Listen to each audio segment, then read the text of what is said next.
2020 मायथाइनि मेट्रिक आनजादनि जि रिजाल्ट बे रिजाल्टआ दिनै ओंखारबाय आरो आसाम नाङै बे रिजाल्टनि जि पास पार्सेन्टेज बे 64% दिनै मोननो हादों आरो थांनाय बोसोरनि रुजुनायाव देग्लायनि जि पास पार्सेन्टेज बे माने जथेस्थ' मोजां होननानै बुंनांगोन नाथाय उननि समाव बिनि जि पासनि जि जौखोन्दो बे जौखोन्दोखौ थारैनो गासैबो गार्जेन स्टुडेन्ट आरो टिचार्सफ्रा लोगो नांनानै बा गासैबोनिबो हेफाजाबाव मददाव बे पास पार्सेन्टेजखौ बारायनांगोन बिटिसिनि मोनब्रै जिल्लानिखौ लानानै सारा आसामनि जिल्लाफोरनि पास पार्सेन्टेजखौबो डिस्ट्रिक्ट वाइज ब्रेकआप खालामनानै नायोब्ला थांनाय बोसोरनि रुजुनायाव जथेस्थ' बियो मोजां जादों आरो जौगासार जादों दा बेखायनो दिनै बे मेट्रिक आनजादाव जाय टपार हिसाबै गिबि सेथि मासि आवग्रिनो हाबाय धृतिराज बास्तब कलिता पदमपुख्रि हाई स्कुल दरं जिल्लानिफ्राय दुलाराय बर' फरायसा आफादनि जानानै जोङो बिथांखौ जोङो साबायखर बावदों आरो बिथांनि इयुन भबिष्यतनि थाखाय आनान गसाइनियाव आर'ज गाबदों आरो लोगोसेनो बिथांनि बिमा बिफा आरो लोगोसे फोरोंगुरु आरो बे फरायसालिनि गासैबो फोरोंगिरि बिथांमोननिसिम जोङो दुलाराय बर' फरायसा आफादनि जानानै हामलायनाय आरो साबायखर बावनायखौ जोङो बावहरदों दा दुलाराय बर' फरायसा आफादा मिशन क्वालिटी इडुकेशन गुन गोनां सोलोंथाइनि मावथांखिखौ लानानै जों जिहेतु हाबाफारि लागासिनो आरो बे हाबाफारि लानायनि गेजेरजों बर' फरायसा फरायसुलिनि मेट्रिकनि रिजाल्ट बा जोंनि स्कुलाव एमइ स्कुल एलपि स्कुल बा हाई स्कुल फरायबाय थानाय बर' बिजोंनि फरायसाफोरखौ जोङो जथेस्थ' जोथोन लानानै गार्जेनजों टिचारजों बा नोङो स्टुडेन्टजों जोङो सावरायगासिनो दङ आरो बे हाबाफारिया जोंहा कन्टिनिउ सोलिगासिनो दङ दा बेबायदि समाव बोसोरनै सिगां जोंनि सासे फरायसाया आसामनि टपारनि 10 पजिशनखौ आवग्रिनो हादोंमोन बिबुंसार बसुमतारिया आरो जोङो आसा खालामदोंमोन थांनाय बोसोरावबो आरो देग्लायबो बे टप पजिशनखौ जाहाथे जोंनि बर' बिजोंनिफ्राय बर' मिडियामनिफ्राय जाहाथे आवग्रिनो हायो नाथाय देग्लायनि जि टप 10नि माने 10 पजिशन बेनि जि पार्सेन्टेज बेखौ नायोब्ला बा टटेल मार्क्सखौ जों जुदि नायोब्ला 584आनो लयेस्ट माने टपार टप 10 पजिशनाव आरो जोंनि सानै फरायसुलि जि स्टुडेन्ट बिसोरनि जि टटेल मार्क्स जोङो दासिम जोंनियाव फैनाय जि रिपर्ट बायदिब्ला 581 जोंनि बिदिसा खाख्लारिनाय बरमानि सासे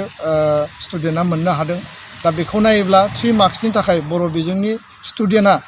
टपारनि लिस्टआव जायगा मोननो हायाखै बा एसे बबेबा नङा बबेबा साबजेक्टआव थारैनो बियो जेरैबायदि मार्क्स मोननांगौमोन बेखौ मोननो हायाखै दा बेखायनो बर' जि मिडियामनि बर' बिजोंनि फरायसा फरायसुलि बिथांमोननिसिम आरो गार्जेननि फोरोंगिरिनिसिम आंनि दुलाराय बर' फरायसा आफादनिफ्राय आर्नेस्ट जे आपिल खावलायनाय जे जोङो मोजाङै जोथोन लानांगोन आरो बे खम नम्बरनि थाखाय जे जोङो स्टेन्ड मोननो हायाखै बे जों बेखौ मोनसे चेलेन्ज हिसाबै लानानै फैबाय थानाय समाव 2021 सनाव जायफोर मेट्रिक आनजाद लिरगोन बिसोरो जथेस्थ' जोथोन लानानै खस्थ' खालामनानै हार्ड वार्क खालामनानै बा गावनि जि माने गोल टारगेट बेखौ एचिभ खालामनो थाखाय बा मोजां मार्क्स लाबोनो थाखाय गोग्गो सोलोंथाइ लानो थाखाय जों बयबो जोथोन लानांगोन नाजानांगोन आरो जाय फरायसा फरायसुलि बिथांमोना दिनै बर' बिजोंनिफ्राय डिस्टिंसन मोनबाय आरो बेजों लोगोसे स्टार मोनबाय लेटार मार्क्स मोनबाय फार्स्ट डिभिजन मोनबाय बाट सेकेन्ड डिभिजन थार्ड डिभिजन गासैबो जि माने उथ्रिसार जानाय फरायसुलि बिथांमोननिसिम दुलाराय बर' फरायसा आफादा जोङो साबायखर बावदों हामलायनाय बावदों आरो नाजानांगोन गोसो गुदुङै नाजानांगोन आरो नाजाथाबनायनि गेजेरजोंनो जोङो मोजां फिथाइ मोननो हागोन खुनु खामानिया गोरलै नङा आरो जेब्ला जों हार्ड वार्क खालामगोन जों जेब्ला गावखौनो फरायनायाव बावसोमगोन अब्ला बयबो स्टुडेन्टआनो मोजां फिथाइ मोननो हायो दा बेखायनो दुलाराय बर' फरायसा आफादा दिनैनि बे रिजाल्टनि सायाव बिथा खालामनानै जोङो फैबाय थानाय समाव कमल कुमार ब्रह्म देरहासार बान्था जोङो जि बान्था जोङो होबोगासिनो दङ बेखौ जोङो बावगोन आरो बेजों लोगोसे लकडाउननि समाव महामारिनि समावबो जोंनि जि बान्था बावनाय हाबाफारि बेखौ खम सुबुंनि गेजेरजोंब्लाबो जोङो टप 10 पजिशन सायख'नानै बयबो फरायसा फरायसुलिखौ लिंहरनानै जोङो मान बावनाय हाबाफारिखौ लागोन दा बेखायनो आङो आसा थिदों जे जाय फरायसा फरायसुलिया खोब खम नम्बर माने नि डिफारेन्सनि थाखाय टप 10 पजिशनखौ मोनाखै बिथांमोना जुदि डाउट दङब्ला बिथांमोना जुदि सन्देह दङब्ला बबेबा मार्क्सआव एसे बुरजा मोननांगौमोन बबेबा साबजेक्टआव मार्क्सआ खम फैदों बिनि थाखाय बिथांमोना जाहाथे निस्सय सेबायाव मोनसे जि नायफिननाय बे एन्सार शीटखौ नायफिननाय बा बेखौ मार्क्सखौ नायफिननाय बिनि थाखाय आपिल खालामनो हागोन आं बेखौ दुलाराय बर' फरायसा आफादनिफ्राय खावलायदों आरो साफ्रोमबो फरायसा फरायसुलि गार्जेन टिचार्सनिसिम साबायखर बावनानै दिनैनि रिजाल्टआ आसाम नाङैनो मोजां होननानै जोङो